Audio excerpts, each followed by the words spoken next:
৩৭ বছর একসঙ্গে থাকার পর বিচ্ছেদের পথে হাঁটছেন গোবিন্দ ও তার স্ত্রী সুনিতা আহুজা। অনেকদিন ধরেই জল্পনা চলছিল তাদের বিচ্ছেদ নিয়ে। মঙ্গলবার বিবাহ বিচ্ছেদের খবর ছড়িয়ে পড়ে। শোনা যাচ্ছে অল্প বয়সী এক মরাঠি অভিনেত্রীর সঙ্গে সম্পর্কে জড়িয়েছেন তিনি। বিবাহ বহির্ভূত সম্পর্কেই তাদের বিচ্ছেদের অন্যতম কারণ বলে জানা গিয়েছে।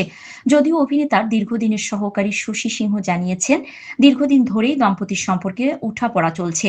বিচ্ছেদের খবর প্রকাশ্যে আসার পরই ছড়িয়ে পড়েছে সুনিতার একটি মন্তব্য।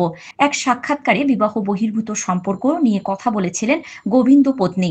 নিজের মতামত নিয়ে বরাবরই কোনো রাগঢাক করেন না সুনিতা। অনায়াসে সহজ কথা সহজভাবে বলে দেন। নিজের মতামত নিয়ে বরাবরই কোনো রাগঢাক করেন না সুনিতা। অনায়াসে সহজ কথা সহজভাবে বলে দেন তিনি।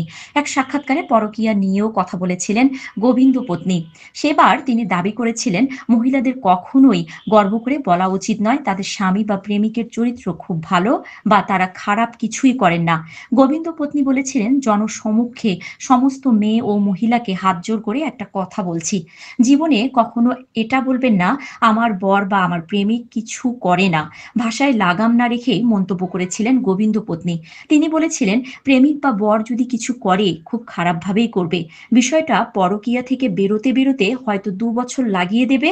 আপনি হয়তো তার জীবন থেকে বেরিয়ে যাবেন, কিন্তু ওই মহিলা বেরোবে না।